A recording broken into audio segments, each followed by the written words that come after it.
করো আমি নেই, বসন্ত এসে গেছে, কৃষ্ণচূড়ার বন্যা চৈতালি ভেসে গেছে, মনে করো আমি নেই, বসন্ত এসে গেছে, কৃষ্ণচূড়ার বন্যা চৈতালি ভেসে গেছে, মনে করো আমি নেই।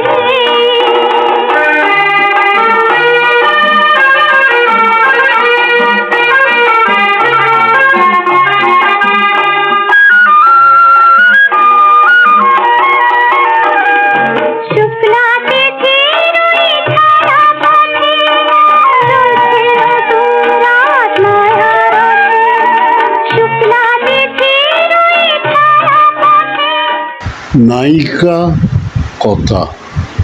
শ্রীতমা মিত্র।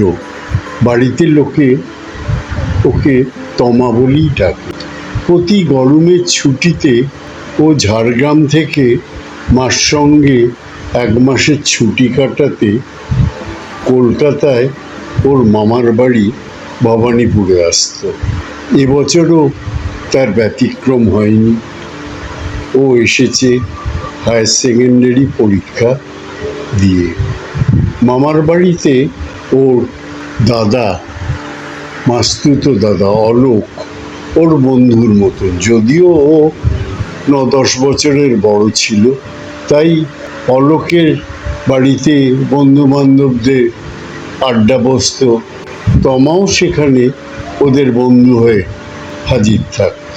বন্ধুদের ভেতর তমার খুব পছন্দ ছিল কমলকে, কারণ তমার নিজে খুব সুন্দরী ছিল, আর মনে মনে একটা বাসনা আকাঙ্ক্ষা ছিল যে সিনেমার হিরোইন হবে। যেহেতু কমল তার মামা প্রসিদ্ধ ফিল্ম ডাইরেক্টর মনোজ গুহ কাছে অ্যাসিস্ট্যান্ট ডাইরেক্টর হয়ে কাজ করে, সেই জন্যে তোমার কমলকে খুব পছন্দ। যদিও কমলের বাবা মা একেবারেই রাজি ছিলেন না ছেলে ছায়াছবি জগতে কাজ করুক।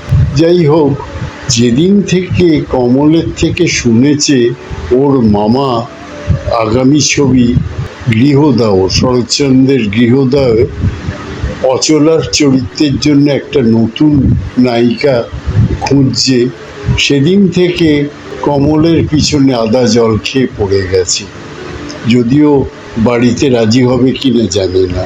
তা যাই হোক, কমল বলেছে ঠিক আছে, আমি স্ক্রিন টেস্টে তোমাকে নিয়ে যাব, তুমি বাড়ির মতামত করো। ওর মা রমলা দেবীকে অনেক কষ্টে বুঝিয়ে সুঝিয়ে একদিন কমলের সঙ্গে স্টুডিওতে স্ক্রিন টেস্ট দিতে গেল এবং সসম্মানে উত্তীর্ণ হলো এবং নায়িকা নির্বাচিত হলো। বইটা আটকে ছিল নায়িকার জন্যই, তাই বইয়ের কাজ খুব তাড়াতাড়ি আরম্ভ হয়ে গেল। তোমার কোনো অসুবিধে হচ্ছিল না, কারণ অভিনয়টা ও স্কুলে কলেজে বা পাড়ার পুজোতে করতো, তাই সেই অভিনয় ভীতিটা ওর ছিল না। তা যাই হোক, ছবিটা ছিল ইন্দ্র বাংলা জয়েন্ট প্রোডাকশন, বাংলাদেশের একজন প্রডিউসার সংস্থা এবং আমাদের পশ্চিমবাংলার একজন প্রডিউসার। তাই অচলার রোলে যেমন শ্রীতমা, তেমনি মহিমের রোলে আমাদের এখানকার রঞ্জন ও সুরেশের রোলে বাংলাদেশের প্রসিদ্ধ নায়ক শেখ কামাল নির্বাচিত হয়েছে। বইয়ের কাজ খুব তাড়াতাড়ি চলছে, খুব তাড়াতাড়ি। হঠাৎ 8 দিনের মাথায় মনোজবাবু গুরুতর অসুস্থ হয়ে পড়লেন। সবাই এসে মনোজবাবু অসুস্থতার কারণে বই বন্ধ হয়ে যাবে এই আশঙ্কা ভুগতে লাগলেন। তাই তারা এসে কমলকে ধরল যে তুমি কাজটা চালিয়ে নাও, আর যেখানে যেখানে অসুবিধা হবে মামার সঙ্গে আলোচনা করো। সেই মতো ছবির কাজ এগোতে লাগলো। সীতমাও কমলকে খুব উৎসাহ দিল। আর কমলের ছিল জীবনে এরম সুযোগ তো আসে না বারবার। আর তাছাড়া বইটার কাজই বন্ধ হয়ে যাবে যদি ও রাজি হয়, কারণ প্রচুর লোকসান হবে।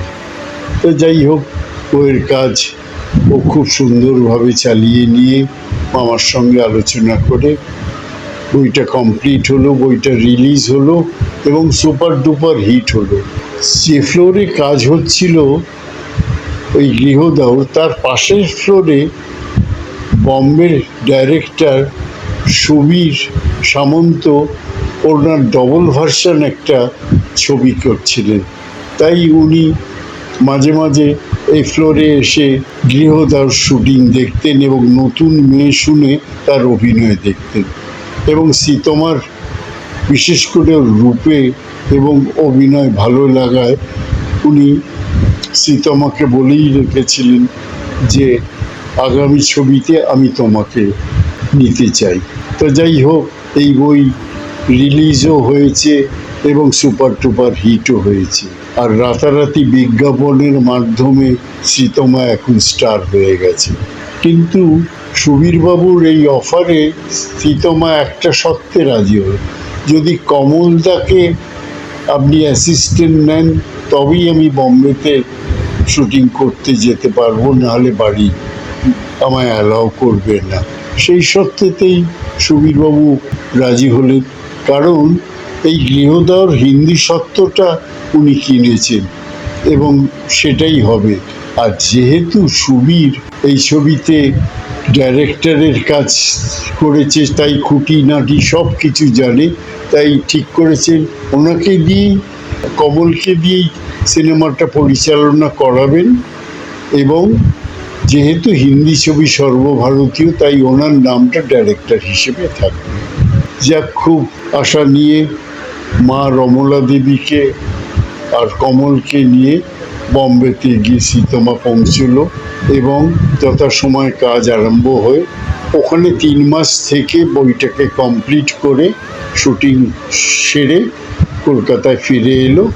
এখন এডিটিংয়ের কাজ চলছে।